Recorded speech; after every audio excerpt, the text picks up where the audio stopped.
시간을 쪼개어 살아갈 수밖에 없는 그 삶 가운데에 그거 했던 제일 중요한 일이 뭐라고요? 너무 바빠서 뭐 한다고요? 기도를 하는데 몇 시간 기도한다고요? 하루에 3시간을 기도해야 했다는 것입니다. 우리의 삶 가운데에 남들보다 더 많은 것들을 한 것처럼 보이지만은 진짜 우리가 붙잡아야 될, 진짜 내가 가야 될 삶의 방향이 무엇인지를 우리가 알아야 한다는 것입니다. 독일의 시인 게테가 이런 말을 했습니다. 같이 한번 읽어볼까요? 시작! 인생은 속도가 아니라 방향이다. 동의하십니까? 예. 우리의 인생은요, 속도가 아닙니다. 많은 사람들은 세상은 뭐죠? 네가 더 빨리, 네가 더 많이, 네가 더 정말 많은 것들을 챙겨가라 우리에게 말하고 있지만은 하나님은 우리에게 말씀하십니다. 얘들아, 인생은 속도가 아니라 뭐라고요? 방향이라는 것입니다. 왜 방향이 중요할까요? 같이 읽겠습니다. 시작! 속도가 아무리 빨라도 방향이 틀리면 삶에서 아무런 소용이 없다는 것입니다. 동의하십니까? 속도가 아무리 빨라도 그 방향이 틀리면 어떻게 한다고요? 점점 더 멀어져가는, 점점 답과는 전혀 반대의 삶을 살아간다는 것입니다. 지금 우리 아이들 사실은 학교에서, 가정에서, 직장에서 여러분들의 삶을 돌아보건대 우리의 삶이 진짜 하나님께서 원하시는 그 방향대로 살아가는지를 돌아볼 필요가 있다는 것이죠. 왜 방향이 중요할까요? 사실은 우리의 신앙은요, 이와 같습니다. 같이 읽겠습니다. 시작! 우리의 신앙은 경주가 아니라 완주이기 때문입니다. 하나님이 여러분들을 보내셨을 때에, 이 땅에 보내셨을 때에 여러분들에게 하나님께서 원하시는 삶은 경주가 아닙니다. 남들보다 더 빨리, 남들보다 더 많이, 남들보다 더 훌륭하게 살아가는 것이 아니라 뭐라고요? 너에게 주었던 사명, 각 개인에게 주었던 그 사명을 뭐라고요? 끝까지 하나님께서 원하시는 끝까지 달려가는 삶을 원하신다는 것입니다. 달리 말해서 남들과 비교해서 살아가는 삶이 아니라 나에게 준 그 일, 나에게 준 그 사명, 그것을 된다고요? 내가 끝까지 달려갈 수 있는 그와 같은 완주가 필요하다는 것입니다. 그래서 우리의 삶의 방향이 무엇인지를 우리가 분명히 알 때에 우리 자신뿐만 아니라 우리의 다음 세대들도 그 방향대로 살아갈 수 있다는 것입니다. 자, 우리의 방향은 그러면 어떤 방향일까요? 예수님께서 우리에게 삶의 방향을 말해주셨습니다. 한번 읽어볼까요? 자, 시작! 좁은 문으로 들어가라. 멸망으로 인도하는 문은 크고 그 길이 넓어 그리로 들어가는 자가 많고 생명으로 인도하는 문은 좁고 길이 협착하여 찾는 이가 적음이니라. 예수님께서는 우리에게 말씀하셨습니다. 얘들아, 너희들의 삶의 방향을 잡아야 되는데 삶의 방향을 어느 길, 어느 문으로 가라고요? 넓은 문, 넓은 길입니까? 좁은 문, 좁은 길입니까? 그렇죠. 우리에게 말씀하실 때 얘들아, 너희들이 다른 사람들이, 많은 사람들이 걸어가는 그와 같은 넓은 문, 넓은 길로 가지 말고 사람들이 찾지 않는 뭐라고요? 좁은 길, 좁은 문으로 너의 삶의 방향을 맞추라고 우리에게 말씀하고 있다는 것입니다. 자, 그렇다면 궁금한 것이 있습니다. 우리 친구들, 우리 좁은 문, 좁은 길로 계속 걸어가다 보면은 마지막에는 뭐가 나올까요? 마지막에는 뭐가 나오지요? 좁은 길, 좁은 길로, 좁은 문으로 계속 가다 보면 예수님께서 계속 가랬는데 가다 보면 마지막에 도착하는 곳이 어디예요? 좁은 문인가요? 좁은 문으로 갔다가 도착하는 곳이 어디예요? 마지막 도착하는 곳이 어딜까요? 자, 어디죠? 어디입니까? 마지막 도착하는 곳이 어디죠? 보면 천국이죠. 하나님 나라를 우리가 천국을 가게 되는 것입니다. 한번 물어보겠습니다. 여러분들, 천국이 있음을 믿으십니까? 하나님 나라가 있음을 믿으십니까? 예. 만약에 하나님 나라가 천국이 없다면 지금 우리가 드리는 모든 예배들과 여러분들이 드리는 헌금과 여러분들이 지금 드리는 모든 시간들이 헛것입니다. 우리는 지금 헛것을 믿고 있는 것이죠. 그런데 놀랍게도요, 성경에는요, 천국, 하나님 나라가 몇 번 기록되어 있냐면 거의 100번 정도 이렇게 기록되어 있다는 것입니다. 중요한 것은 하나님 나라는 분명히 있고 천국은 분명히 존재한다는 것입니다. 믿으십니까? 예. 왜? 우리의 삶의 방향을 좁은 문과 좁은 길로 걸어갈 때에 궁극적으로 우리가 도착하는 나라가 어떤 나라라고요? 하나님 나라, 천국에 가게 돼 있다는 것입니다. 한번 두 분씩 짝을 지어서 세 분씩 짝을 지어서 한번 이렇게 얘기해 볼까요? 눈이 그 시험물이 작으신 분에게 천국, 하나님 나라 하면 떠오르는 단어가 뭐 어떤 단어가 있는지를 한번 서로가 한 두세 개씩 이야기해 보겠습니다. 준비! 자, 같이 쳐다보시면서 눈이 크신 분이 작으신 분에게 물어봅니다. 그리고 서로 이야기합니다. 준비, 시작! 이야기하세요. 하나님 나라면 떠오르는 단어들 어떤 단어가 있는지 한번 이야기해 볼까요? 예, 서로 이야기해 보세요. 저를 쳐다보지 마시고 서로 이야기 한번 해보세요. 자, 같이 해볼까요? 할렐루 하면 야, 할렐루? 야, 할렐루? 좋습니다. 하나님 나라, 천국 하면 떠오르는 단어가 어떤 단어가 있죠? 어떤 단어 떠오릅니까? 예? 행복, 감사, 은혜, 또? 예? 예? 작지 않은 삶요? 예. 아마 여러분들이 하나님 나라 천국 하면은 이렇게 우리가 말하는 모든 단어가 어떻게 한다고요? 하나님 나라, 천국과 관계가 있다는 것입니다. 왜 천국이 중요할까요? 왜 하나님 나라가 중요할까요? 왜 우리 삶 가운데에 우리의 삶의 방향이 그리로 잡아야 될까요? 자, 예수님께서요, 공생에 처음으로 사역하실 때에 우리 친구들 혹시 알고 있나요? 예수님께서 제일 먼저 하셨던 말씀이 무엇일까요? 제일 먼저 예수님께서 사람들을 향하여서 외쳤던 말씀이 무엇이죠? 자, 같이 한번 해볼까요? 시작! 이때부터 예수께서 비로소 전파하여 이르시되 회개하라 천국이 가까이 왔느니라 하시더라. 예수님의 첫 사역, 예수님의 첫 이야기, 예수님의 첫 마디가 뭐라고요? 뭐에 관한 이야기를 했다고요? 천국에 관한 이야기. 회개하라 천국이 가까이 왔다라고 이야기하셨다는 것입니다. 그렇다면 예수님의 마지막 이야기는 무엇이었을까요? 성경에 기록된 예수님의 마지막 이야기는 무엇이었죠? 같이 한번 읽겠습니다. 시작! 그가 고난받은 후에 또한 그들에게 확실한 많은 증거로 친히 살아계심을 나타내사 40일 동안 그들에게 보이시며 하나님 나라의 일을 말씀하시니라. 어떤 나라의 일을 말씀하셨다고요? 하나님 나라의 일. 다른 말로 하면 뭐? 천국에 관해서 이야기하셨다는 것입니다.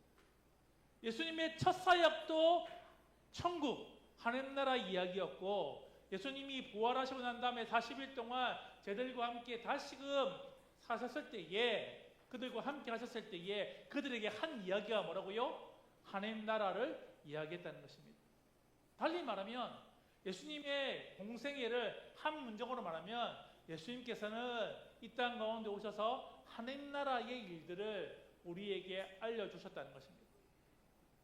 우리의 삶 가운데에 우리의 삶의 방향을 잡을 때에 하나님 나라, 천국이 이와 같은 내 삶의 방향이 되어야 될 이유가 여기에 있다는 것입니다. 자, 그렇다면 하나님 나라, 천국을 가장 잘 설명하고 있는 성경 구절은 무엇일까요? 저는 이 구절이라고 생각합니다. 같이 읽겠습니다. 성경 구절 시작! 먹는 것과 마시는 것이 아니요 오직 성령 안에 있는 의와 평강과 희락이라. 하나님 나라는 어떤 나라라고요? 어떤 나라라고요? 하나님 나라는 의와 평강과 희락이 넘치는 나라. 요즘 젊은이들이 제일 중요하게 여기는 가치는 무엇일까요? 제일 중요하게 여기는 가치는 공의입니다. 의가 살아있는 나라. 진짜 뭐요? 법이 지켜지는 나라. 진짜 뭐? 공의가 이루어지는 나라를 젊은이들이 바란다는 것입니다. 그런데 그 나라가 어떤 나라라고요? 하나님 나라가 그런 나라라는 것입니다.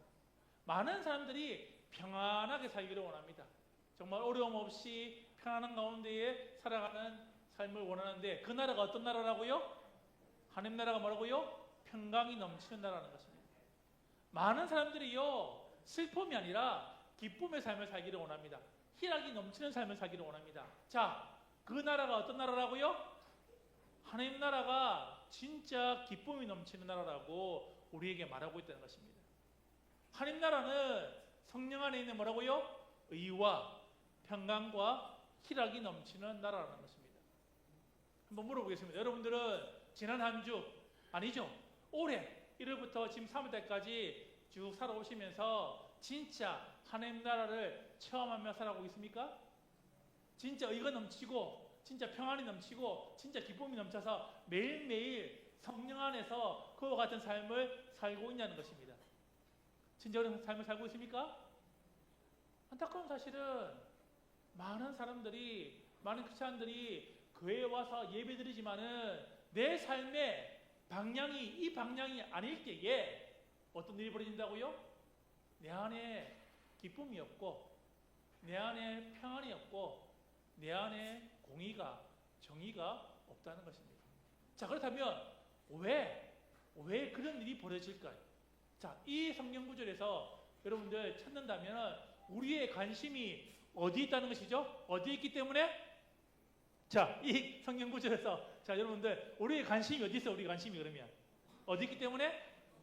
그렇죠. 우리가 하나님 나라에 관심이 있는 것이 아니라 우리의 관심이 어디 있다고요? 먹는 것과 마시는 것에 있다는 것입니다.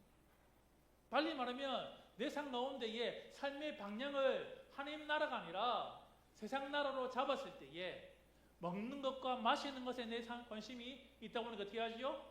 성령 안에서 주시는 진짜 하나님께 주시는 그 의와 평강과 희락이 내 마음 가운데에 없다는 것입니다. 팀 켈러라는 목사님께서 이렇게 말씀하셨습니다.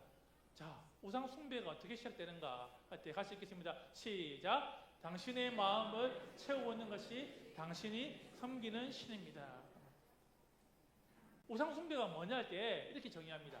같이 읽겠습니다. 시작. 나에게 필요한 것이 절대적인 것이 될 때에 우상 숭배가 시작된다는 것입니다. 물어보겠습니다. 먹는 것과 마시는 것은 필요한 겁니까? 필요하지 않은 겁니까? 필요한 겁니까? 필요하지 않는 겁니까? 필요한 거죠. 내가 살아가기 위해서는 뭐죠? 먹어야 되고 마셔야 되고 가져야 되는 것이 당연한 것입니다. 그런데 이 필요한 것이 무엇이 될 때요? 절대적인 것이 될 때. 내 삶 가운데에 이 필요한 것이 절대적인 것이 될 때에 내 마음의 꽈리를 찰 때에 내 마음의 왕의 자리에 올라갔을 때 뭐라고요? 우상 숭배가 시작된다는 것입니다. 많은 사람들이 지금 하나님 나라보다는 어떤 나라에 관심이 있지요? 세상 나라에 관심이 있습니다. 특히 지금 한국 사회는 어디에 모든 것이 관심이 가 있을까요? 많은 사람들이 어디에 관심이 가 있죠? 요즘 추세를 따지면 어디에 관심이 가 있죠? 주식에 가 있죠. 빨리 투자해야 되는데 먹는 것과 마시는 것 가운데에 모든 관심이 거기에 들어갔을 때에 절대적인 것이 될 때에 어떻게 한다고요? 그것이 우상 숭배가 된다는 것입니다. 내 삶의 방향이 결정되고 그 가운데에 내가 진짜 하나님께 주시는 그와 같은 의와 평강과 희락이 사라져버리고 늘 걱정 가운데 근심 가운데에 살아가는 인생이 된다는 것입니다. 한국 교회가 지금 그와 같은 환경에 빠져 있습니다. 진짜 우리의 다음 세대 아이들이 어른들이 지금 무엇에 관심을 가지고 어디에 삶의 방향을 잡고 그들이 살아가는지를 보았을 때에 지금 공동체가 없다는 것입니다. 왜 공동체가 중요할까요? 왜 여러분들 우리가 믿음의 공동체가 중요할까요? 왜 중요하면 아이들이 자랄 때는요 보면은 아이들이 공동체 안에서 믿음이 자란다는 것입니다. 달리 말하면 우리 아이들이 자랄 때에 하나님 나라를 그들이 교회 가운데에 경험할 때에 어떻게 한다고요? 아이들의 믿음이 경험적으로, 가입적으로, 탕무적으로 소유되는 것으로 이렇게 자라나게 된다는 것입니다. 한번 물어보겠습니다. 여러분들 보면 하나님 나라 공동체와 가장 비슷한 곳은 어디일까요? 자, 천국 맞는데 보면 여러분들 정말 좋은 대답을 했지만 보면 하나님 나라 공동체, 교회의 공동체와 가장 비슷한 곳이 따로 있다는 것입니다. 교회에서 일어나는 모든 일들이 사실은 여기서 일어나는 것처럼 보인다는 것입니다. 자, 어디일까요? 자, 재밌는 사실은요, 충격적이게도 보면 기독교 교회학자였던 두 분이 이렇게 말했습니다. 한번 볼까요? 같이 읽겠습니다. 술집은 시작. 술집은 그리스도께서 교회에서 일어나기를 바라는 그런 교제와 가장 흡사한 유사품이다. 한번 두 분씩 짝을 지어서 이렇게 얘기해 볼까요? 자, 술집과 교회가 어떤 점이 비슷한지를 한번 머리카락이 기신 분이 짧으신 분에게 물어보고 짧으신 분이 대답해서 한번 자, 제가 시간을 한 3초 드리겠습니다. 서로가 이야기해서 보면 자, 술집과 교회가 무엇이 비싼지를 한번 서로가 이야기해봅니다. 준비. 자, 시작. 이야기해 보세요. 자, 뭐가 비쌀까요? 술집과 교회가 뭐가 비쌀까요? 예, 뭐가 비쌀까요? 한번 서로가 이야기해 보겠습니다. 자, 자, 할렐루, 할렐루. 좋습니다. 자, 술집과 교회가 뭐가 비싸죠? 어떤 점이 비쌉니까? 그렇죠. 제일 중요한 거, 둘 다 주를 섬깁니다. 그렇죠?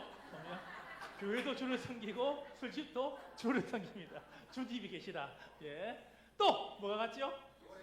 노래가 있습니다. 노래. 그렇죠. 보면 술집에 가도 보면 노래가 끊이지 않고요. 교회에 와도 찬양이 끊이지 않습니다. 또 뭐가 비싸죠? 취합니다. 그래가지고 보면 술집에 가면 술로 취하고 그리고 교회 오면 뭐죠? 성령으로 취하고 취합니다. 또 뭐가 비싸죠? 보면 거기 가면 어떻게 하실 거예요? 서로가 보면 술집에 가시면 되니까 서로가 끌어안고 울고 불고 한쪽에서는 난리 부르치고 있고 한쪽에서는 뭐죠? 다시 기뻐가지고 소리 지르면서 또 이렇게 술 먹고 있고 사실은 교회에서 일어나는 모든 일들이 뭐라고요? 마치 술집에서는 일어난다는 것입니다. 화해가 일어나고 다시금 뭐예요? 용서가 일어나고 서로가 하나 되는 것처럼 보인다는 것입니다. 그런데 교회와 술집의 가장 큰 차이점은 뭐죠? 술집에서는 뭐가 깨면은 술이 깨면 어떻게 되죠? 또 싸우고 또 미워하고 또 남을 헛듣고 그와 같은 일들이 반복이 된다는 것입니다. 그런데 교회에서는요. 진짜 내 삶이 변화되면은 그런 일들이 끊어지게 된다는 것입니다.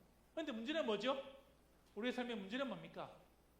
매일 밤마다 보면 저 수많은 십자가, 수많은 교회 속에서 사람들은 왜 교회로 오지 않는가 하는 것입니다. 술집에는 매일 정말 사람들이 미어 터질 만큼 그들이 가서 그와 같은 가짜를 경험하는데 왜 교회에는 진짜가 여기 있는데 왜 사람들이 이 교회로 오지 않냐는 것입니다. 여기에 우리의 고민이 있다는 것이죠. 진짜 하나님 나라 공동체를 세우기 원한다면 우리가 진짜를 뭐라고요? 보여줄 때에 사람들이 여기로 몰려오게 된다는 것입니다. 한국 교회가 지금 가장 위기인 이유는 우리 다음 세대가 가장 위기인 이유는 진짜 이런 공동체가 사실은 보이지 않는다는 것입니다. 교회 안에 진짜 이와 같은 하나님 나라 공동체가 보여져야 되는데 어떻게 한다고요? 지금 찾기가 힘들다는 것입니다. 여러분들 지금 또 부흥하고 성장하는 교회들이 있을까요? 지금 또 사람들이 몰려드는 교회가 있을까요? 있습니다. 제가 요즘 이제 그런 교회를 찾아다니는 게 저희 일인데 가보면요 공통점이 있습니다. 뭐가 공통점이면 진짜 소그룹, 진짜 구역, 진짜 셀 여기서 뭐라고요? 그 삶을 나누는 교회들 그리고 그 삶대로 살아가는 교회들이 뭐라고요? 주위에 있는 이웃들이 그 교회에 찾아가고 그 교회 가운데에 삶을 변화되는 것을 경험한다는 것입니다. 한번 물어보겠습니다. 초계교회는 그런 교회 되기를 원하십니까? 초계교회는 그렇게 되기를 원하십니까? 우리의 다음 세대가 그렇게 되기를 원하십니까? 그렇다면 우리가 그와 같은 일들 하나님 공동체를 어떻게 세울지에 대해서 깊이 고민해야 한다는 것입니다. 그 해답이 오늘 읽었던 어디 나온다고요? 빌립보서 2장에 나온다는 것입니다. 하나님 선생님 말씀하십니다. 너희 교회가, 너희 가정이, 너희 자녀가, 너희 손자가 그와 같이 하나님 나라를 꿈꾸는 사람이 되기를 원한다고 우리에게 말씀하신다는 것입니다. 여러분들 빌립보서는요 어떤 성경책이죠? 보면 사도 바울이 어디서 쓴 성경책입니까? 보면 감옥에서 옥중서신이라 하잖아요. 감옥에서 편지를 썼습니다. 빌립보서의 핵심적인 단어 가운데 하나는 기쁨입니다. 사도 바울이 보면 이 빌립보서를 쓰면서 곳곳에서 이렇게 말합니다. 기뻐하라, 기뻐하라, 기뻐하라고 말합니다. 여러분들 물어보겠습니다. 감옥 밖에 있는 사람이 기쁜가요? 감옥 안에 있는 사람이 기쁜가요? 그렇죠. 당연히 감옥 밖에 있는 사람이 기쁜데 사도 바울은 감옥 안에서 뭐라고요? 기뻐하라, 기뻐하라, 기뻐하라고 이야기하시죠. 그렇다면 우리가 어떤 것을 할 수 있을까요?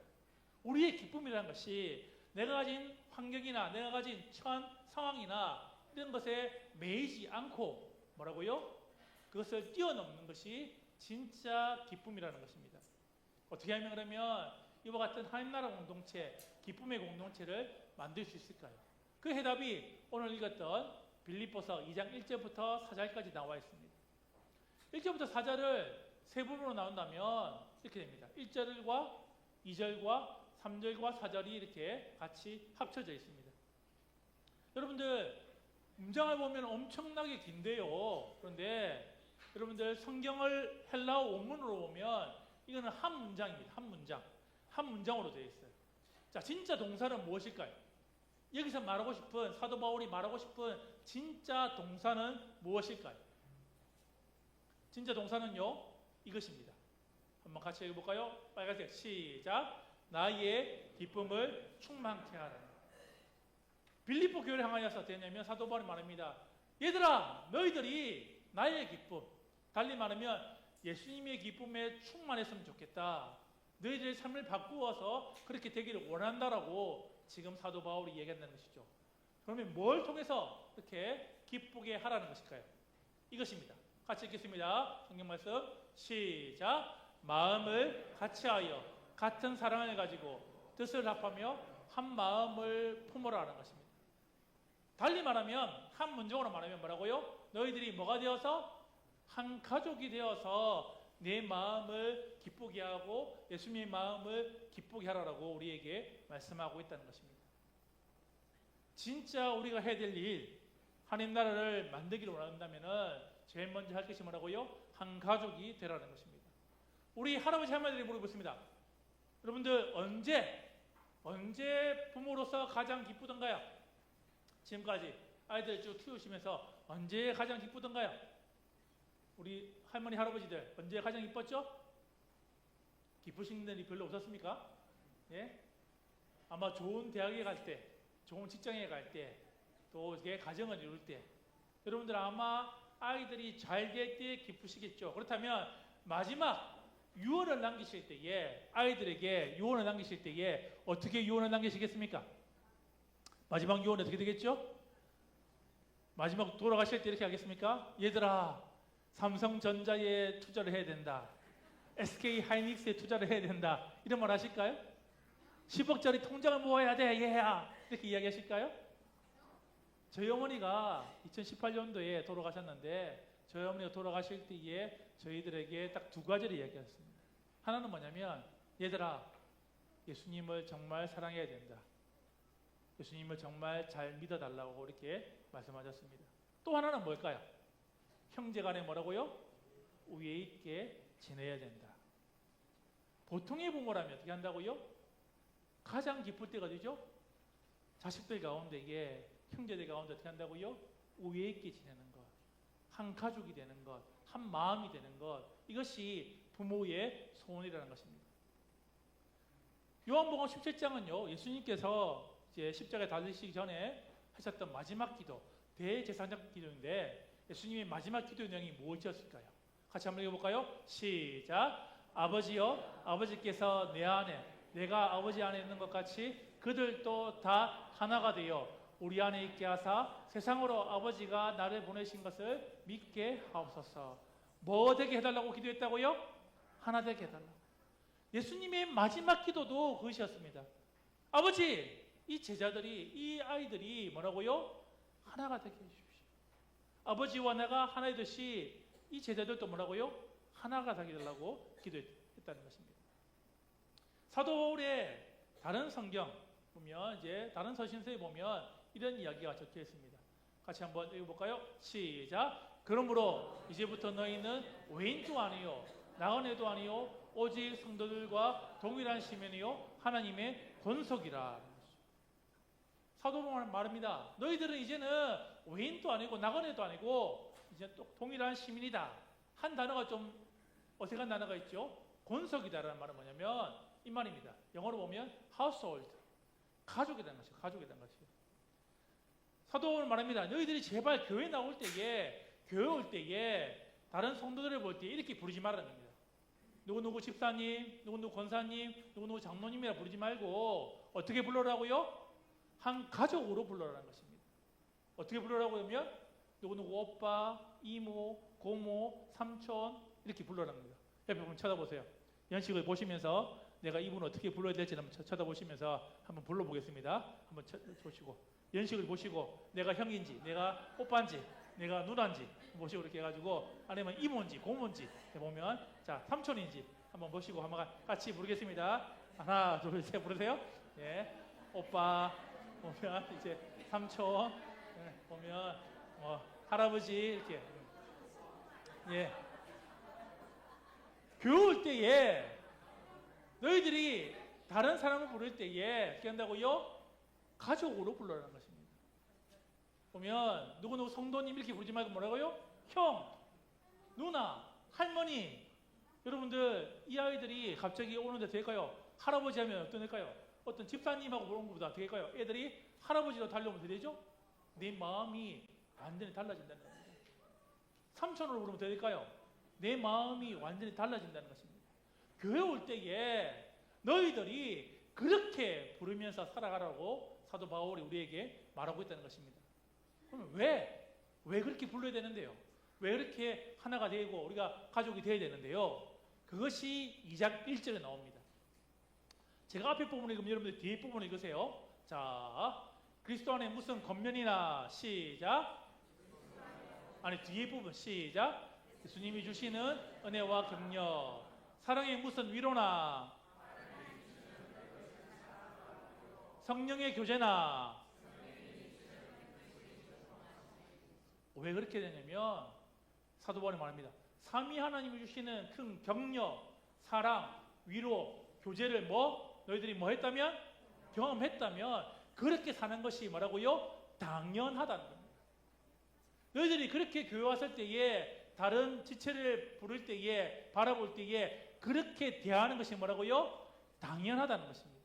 그런데 여기서 오해가 있습니다. 했다면 하니까 여러분들이 이렇게 생각합니다. 그렇다면 if 만약에 했다면 그렇게 하라라 그런 이야기인가? 아닙니다. 여기서 말하는 했다면 뭐냐면 이런 것입니다. 심습니다. 했으므로 너희들이 뭐라고요? 이미 경험했으므로 그렇게 사는 것이 당연하다는 겁니다. 같이 읽겠습니다. 시작. 성자 예수님의 은혜에 나오는 권면을 처음 했으므로 너희가 성부 하나님이 주시는 그 깊은 사랑을 처음 했으므로 그리고 너희 속에 임하시는 성령의 깊은 교제를 처음 했으므로 이제 이 땅에서 보이라는 것입니다. 믿으십니까? 예. 사도는 말합니다. 너희들이 그것을 경험했기 때문에 내가 너희들과 함께 있을 때 그것을 함께 경험하지 않았느냐? 그렇기 때문에 뭐라고요? 그렇게 상하는 것이 당연하다는 것입니다. 교회는 무엇일까요? 같이 읽겠습니다. 시작. 이 땅에 세워진 하나님 나라의 모델하우스. 사람들이 아파트 살 때 뭘 먼저 보죠? 뭘 먼저 봅니까? 모델하우스를 봅니다. 이 아파트를 살만한가 하는 것이죠. 천국을 어떻게 볼까요? 사람들이 교회를 봅니다. 교회 가운데에 진짜 이 사람들이 어떻게 사는지를 볼 때에 하나님 나라가 보여진다는 것입니다. 교리 가운데 가장 힘든 교리는 뭐냐면 이해가 안 되는 교리는 삼위일체입니다. 셋인데 하나인데 하나 셋이다. 이해가 안 돼요. 그런데 하나님께서 이것을 이해시키기 위해서 만드신 두 곳이 있습니다. 하나는 가정이죠. 30년 동안 전혀 모르다가 결혼을 통해서 가정을 꾸미고 같이 밥을 먹고 같이 살다 보면 어떻게 하죠? 점점 하나가 되어져 간다는 것입니다. 또 하나는 뭐죠? 그러면 교회입니다. 죄인들이 모이지만 어떻게 한다고요? 그 모임 가운데에 서로가 서로를 알아주고 인정해주고 그 가운데에 닮아가면서 하나가 되어져가는 그와 같은 것들을 보게 된다는 것입니다. 그렇다면 구체적으로 어떻게 하라고 할 때에 그것이 3절과 4절에 나옵니다. 같이 읽겠습니다. 시작. 아무리든지 다툼이나 허용으로 하지 말고 오직 겸손한 마음으로 각각 자기보다 남을 낮게 여기고 각각 자기 일을 돌볼 뿐더러 또한 각각 다른 사람의 일을 돌아보아 나의 기쁨을 충만하게 하라는 겁니다. 여러분들이 하나님 나라 공동체를 만들기 원한다면 두 가지를 해야 됩니다. 첫 번째는 이것입니다. 다시 한번 해볼까요? 시작! 태도를 바꾸라는 것입니다. 각각 자기보다 남을 뭐라고요? 낮게 여기고. 우리는 근데 이것을 어떻게 읽을까요? 이렇게 읽습니다. 각각 자기보다 남을 낮게 여기고 라고 읽습니다. 분명히 성경은 남을 세워주다 말하는데 어떻게 할까요? 우리는 자꾸만 남을 헐뜯고 낮추는 게 우리의 일이라는 것입니다. 여러분들, 왜 우리가 남을 높이지 못할까요? 예수님께서는 우리에게 다른 사람을 높이라고 이야기하고 있는데, 사도 바울은 높이라고 이야기하는데, 왜 우리는 자꾸만 다른 사람들을 내보다 낮게 여길까요? 어릴 때부터 우리는 이 7글자를 듣고 자랐습니다. 오늘 아침에도 들었고 내일도 듣고, 그리고 아마 한 달 안에 이 단어를 또 듣게 될 것입니다. 어떤 단어죠? 7글자 같이 읽겠습니다. 우리 친구들 시작. 잘하나. 아침에 일어납니다. 엄마가 말하죠. 오늘 누구 잘하나 볼까? 오늘 누구 엄마 말씀 잘 듣는가 볼까요? 첫째가 잘하나 둘째가 잘하나. 학교에 갑니다. 선생님 말하는 오늘 누구 선생님 말씀 잘 들을까? 한번 볼까? 뭐죠? 늘 경쟁하고 늘 비교하고 늘 뭐예요? 남들보다 뭐라고요? 내가 높아져야 된다는 것을 우리가 세상 나라에서 얼마나 많이 듣는 거죠. 그래서 어떻게 하죠? 남을 높이기보다는 낮추는 것이 더 쉬운 그와 같은 일들이 되었다는 것입니다. 오늘 일절은 했지만요, 2장 5절부터 8절까지는 어떤 내용이냐면 예수님의 낮아지십니다. 예수님께서 이 땅 가운데에 사람의 모습으로 오시고 십자가에 달려신 이야기가 5절부터 8절까지 낮아지는 이야기가 쭉 되어 있습니다. 그런데 놀라운 사실은요, 9절부터 11절까지는 어떤 이야기가 나오냐면 높아지는 이야기가 나옵니다.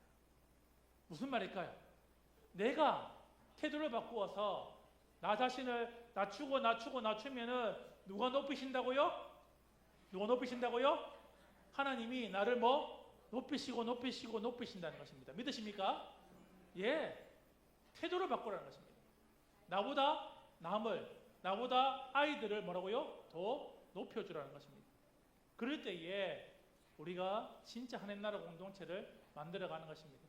두 번째는 이것입니다. 같이 읽겠습니다. 시작. 행동을 바꿔라. 첫 번째는 뭐였죠? 태도를 바꿔라. 나보다 남을 높여주라는 것입니다. 두 번째는 행동을 바꿔야 됩니다. 각각 자기를 돌볼 뿐더러, 이 말은요 안 시켜도 합니다. 두 번째 말이 중요합니다. 같이 읽겠습니다. 시작. 각각 다른 사람의 일을 돌아보라는 것입니다. 사도 바울은 말합니다. 너 일뿐만 아니라 다른 사람의 일을 돌아보라라고 이야기하는 것이죠. 교사들에게 말합니다. 각각 맡은 아이들의 일을 돌아보라는 것입니다. 새해가 되면 특별히 우리 여자 성도님들이 보면 하는 게 결심하는 게 있죠. 뭐죠? 올해는 내가 뭐 할 거로 반드시 뭐 한다고요? 오늘은 내가 반드시 뭐 한다? 다이어트 한다는 거예요. 다이어트. 그래서 헬스장을 끊습니다. PT를 받아요. 여러분들 PT를 받고 난 다음 날이 어떤 일이 벌어지죠?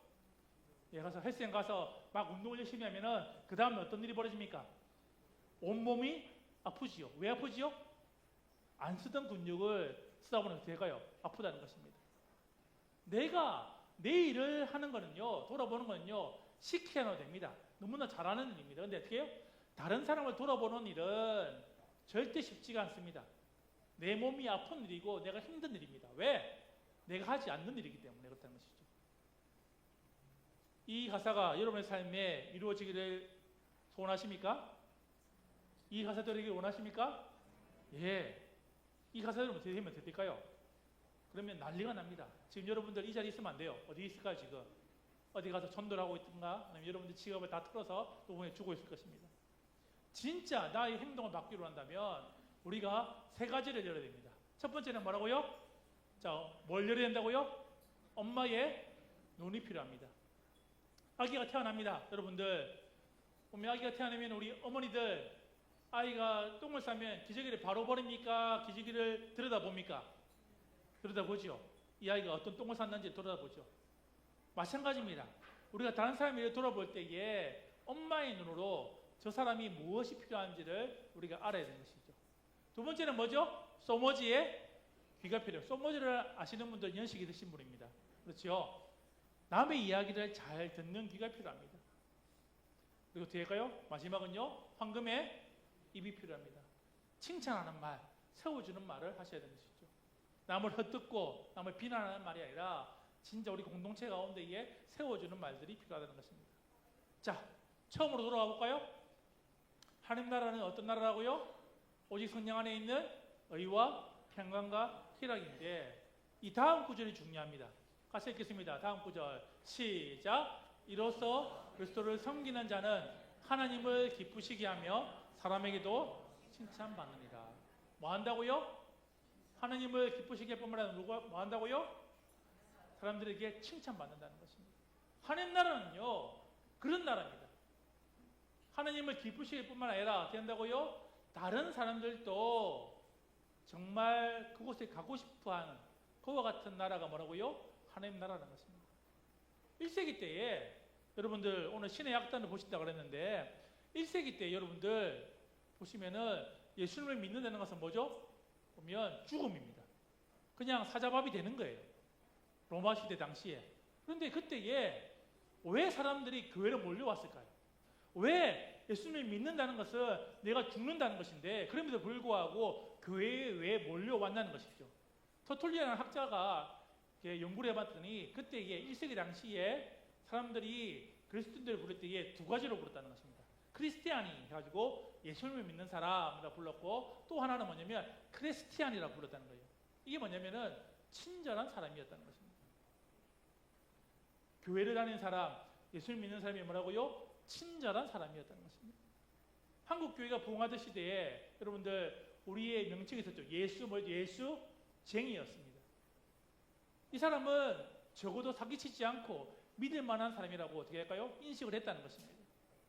한국 교회가 지금 그와 같은 공동체를 회복해야 한다는 것입니다. 같이 읽겠습니다. 시작. 그의 나라와 그를 구하라. 그리하면 무엇을 너희에게 더하시리라. 여기서 말하는 그의 나라가 어떤 나라일까요? 어떤 나라죠? 그렇죠. 하나님 나라를 구하면 뭐 한다고요? 여러분들이 필요한 모든 것들을 주시겠다는 것입니다. 믿으십니까? 여러분들이 하나님 나라를 구하면 뭐라고요?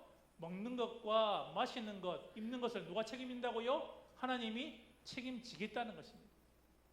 그럴 때에 우리의 삶이 바뀌는 역사들을 보게 되는 것입니다. 이제 말씀을 맺고자 합니다. 자, 같이 읽겠습니다. 시작. 기본 전제. 성경 속 완벽한 교회, 온전한 가정은 없다는 것입니다.